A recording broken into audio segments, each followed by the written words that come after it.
اللہ الرحمن الرحیم۔ السلام علیکم ورحمۃ اللہ وبرکاتہ۔ احد کی لڑائی میں جو کافر مارے گئے تھے ان کے عزیزوں میں انتقام کا جوش زور پر تھا۔ سلافہ نے، جس کے 2 بیٹے اس لڑائی میں مارے گئے تھے، منت مانی تھی کہ اگر عاصم کا، جنہوں نے اس کے بیٹوں کو قتل کیا تھا، اس کا سر ہاتھ آ جائے تو اس کی کھوپڑی میں شراب پیوں گی۔ اس لیے اس نے اعلان کیا تھا کہ جو شخص عاصم کا سر لائے گا اس کو 100 اونٹ انعام دوں گی۔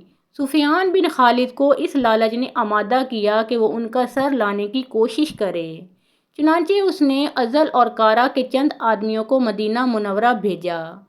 ان لوگوں نے اپنے آپ کو مسلمان ظاہر کیا اور حضور اقدس صلی اللہ علیہ وآلہ وسلم سے تعلیم و تبلیغ کے لیے اپنے ساتھ چند حضرات کو بھیجنے کی درخواست کی، اور حضرت عاصم رضی اللہ تعالیٰ عنہ کو بھی ساتھ بھیجنے کی درخواست کی کہ ان کا وعظ پسندیدہ بتلایا۔ چنانچہ حضور صلی اللہ علیہ وآلہ وسلم نے 10 آدمیوں کو اور بعض روایات میں 6 آدمیوں کو ان کے ساتھ کر دیا، جن میں حضرت عاصم رضی اللہ تعالیٰ عنہ بھی تھے۔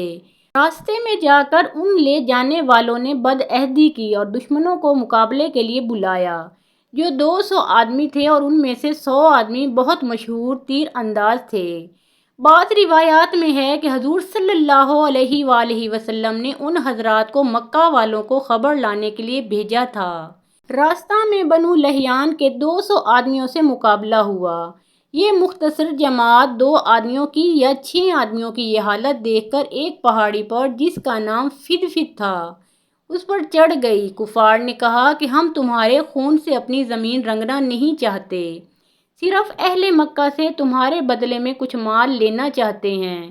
تم ہمارے ساتھ آ جاؤ، ہم تم کو قتل نہ کریں گے۔ مگر انہوں نے کہا کہ ہم کافر کے عہد میں آنا نہیں چاہتے، اور ترکش سے تیر نکال کر مقابلہ کیا۔ جب تیر ختم ہو گئے تو نیزوں سے مقابلہ کیا۔ حضرت عاصم رضی اللہ تعالیٰ عنہ نے ساتھیوں سے جوش میں کہا کہ تم سے دھوکہ کیا گیا ہے، مگر گھبرانے کی بات نہیں، شہادت کو غنیمت سمجھو، تمہارا محبوب تمہارے ساتھ ہے اور جنت کی حوریں تمہاری منتظر ہیں۔ یہ کہہ کر جوش سے مقابلہ کیا، اور جب نیزہ بھی ٹوٹ گیا تو تلوار سے مقابلہ کیا۔ مقابلوں کا مجمع کثیر تھا، آخر شہید ہی ہو گئے، اور دعا کی کہ یا اللہ اپنے رسول صلی اللہ علیہ وآلہ وسلم کو ہمارے قصہ کی خبر کر دے۔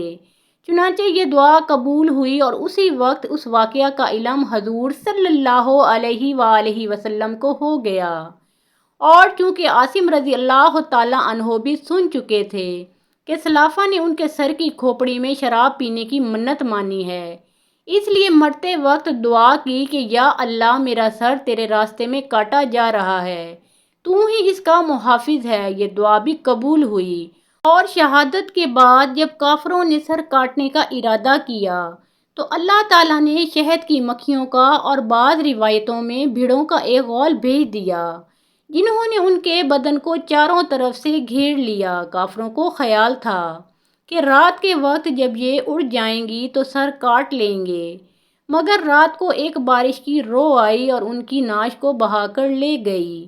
اسی طرح 7 آدمی یا 3 آدمی شہید ہو گئے، غرض 3 باقی رہ گئے۔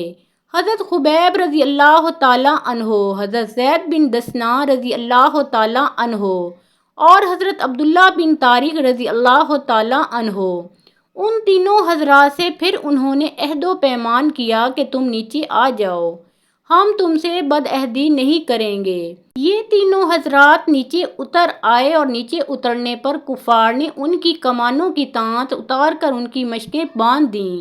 حضرت عبداللہ بن طارق رضی اللہ تعالیٰ عنہ نے فرمایا کہ یہ پہلی بدعہدی ہے، میں تمہارے ساتھ ہرگز نہ جاؤں گا، ان شہید ہونے والوں کا اقتداء ہی مجھے پسند ہے۔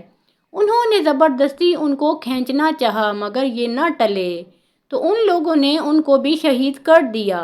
صرف 2 حضرات ان کے ساتھ رہے، جن کو لے جا کر ان لوگوں نے مکہ والوں کے ہاتھ فروخت کر دیا۔ ایک حضرت زید بن دثنہ رضی اللہ تعالیٰ عنہ، جن کو صفوان بن امیہ نے 50 اونٹ کے بدلہ میں خریدا تاکہ اپنے باپ امیہ کے بدلے میں قتل کرے۔ دوسری حضرت خبیب رضی اللہ تعالیٰ عنہ تھے، جن کو حجیر بن ابی احاب نے 100 اونٹ کے بدلہ میں خریدا تھا تاکہ اپنے باپ کے بدلے میں ان کو قتل کرے۔ بخاری شریف کی روایت ہے کہ حارث بن عامر کی اولاد نے خریدا تھا کہ انہوں نے بدر میں حارث کو قتل کیا تھا۔ صفوان نے تو اپنے قیدی حضرت زید رضی اللہ تعالیٰ عنہ کو فوراً ہی حرم سے باہر اپنے غلام کے ہاتھ بھیج دیا کہ قتل کر دیے جائیں۔ اس کا تماشا دیکھنے کے لیے اور بھی بہت سے لوگ جمع ہوئے، جن میں ابو سفیان بھی تھے۔ اس نے حضرت زید رضی اللہ تعالیٰ عنہ سے شہادت کے وقت پوچھا کہ اے زید، تجھ کو خدا کی قسم سچ کہنا، کیا تجھ کو پسند ہے کہ محمد صلی اللہ علیہ وآلہ وسلم کی گردن تیرے بدلہ میں مار دی جائے اور تجھ کو چھوڑ دیا جائے کہ اپنے اہل و عیال میں خوش و خرم رہے؟ حضرت زید رضی اللہ تعالیٰ عنہ نے فرمایا کہ خدا کی قسم، مجھے یہ بھی گوارا نہیں کہ حضور اقدس صلی اللہ علیہ وآلہ وسلم جہاں ہیں وہیں ان کے ایک کانٹا بھی چبھے اور ہم اپنے گھر آرام سے رہیں۔ یہ جواب سن کر قریش حیران رہ گئے۔ ابو سفیان نے کہا کہ محمد صلی اللہ علیہ وآلہ وسلم کے ساتھیوں کی جتنی ان سے محبت دیکھی، اس کی نظیر کہیں بھی نہیں دیکھی۔ اس کے بعد حضرت زید رضی اللہ تعالیٰ عنہ شہید کر دیے گئے۔ حضرت خبیب رضی اللہ تعالیٰ عنہ ایک عرصہ تک قید میں رہے۔ حجیر کی باندی، جو بعد میں مسلمان ہو گئیں، کہتی ہیں کہ جب خبیب رضی اللہ تعالیٰ عنہ ہم لوگوں کی قید میں تھے تو ہم نے دیکھا کہ خبیب رضی اللہ تعالیٰ عنہ ایک دن انگور کا بہت بڑا خوشہ آدمی کے سر کے برابر ہاتھ میں لیے ہوئے انگور کھا رہے ہیں، اور مکہ میں اس وقت انگور بالکل بھی نہیں تھا۔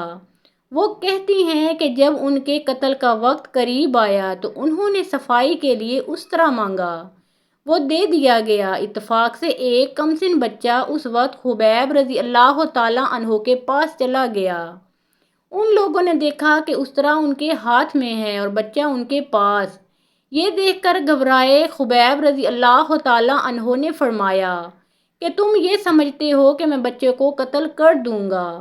میں ایسا نہیں کر سکتا۔ اس کے بعد ان کو حرم سے باہر لایا گیا اور سولی پر لٹکانے کے وقت آخری خواہش کے طور پر پوچھا گیا کہ کوئی تمنا ہو تو بتاؤ۔ انہوں نے فرمایا کہ مجھے اتنی مہلت دی جائے کہ 2 رکعت نماز پڑھ لوں کہ دنیا سے جانے کا وقت ہے اور اللہ جل شانہ کی ملاقات قریب ہے۔ چنانچہ انہیں مہلت دی گئی۔ انہوں نے 2 رکعتیں نہایت اطمینان سے پڑھیں اور پھر فرمایا کہ اگر مجھے یہ خیال نہ ہوتا کہ تم لوگ یہ سمجھو گے کہ میں موت کے ڈر کی وجہ سے دیر کر رہا ہوں تو 2 رکعتیں اور پڑھتا۔ اس کے بعد سولی پر لٹکا دیے گئے تو انہوں نے دعا کی، یا اللہ، کوئی ایسا شخص نہیں ہے جو تیرے رسول پاک صلی اللہ علیہ وآلہ وسلم تک میرا آخری سلام پہنچائے۔ چنانچہ حضور صلی اللہ علیہ وآلہ وسلم کو بذریعہ وحی اسی وقت سلام پہنچایا گیا۔ حضور صلی اللہ علیہ وآلہ وسلم نے فرمایا، وعلیکم السلام یا خبیب، اور ساتھیوں کو اطلاع فرمائی کہ خبیب رضی اللہ تعالیٰ عنہ کو قریش نے قتل کر دیا۔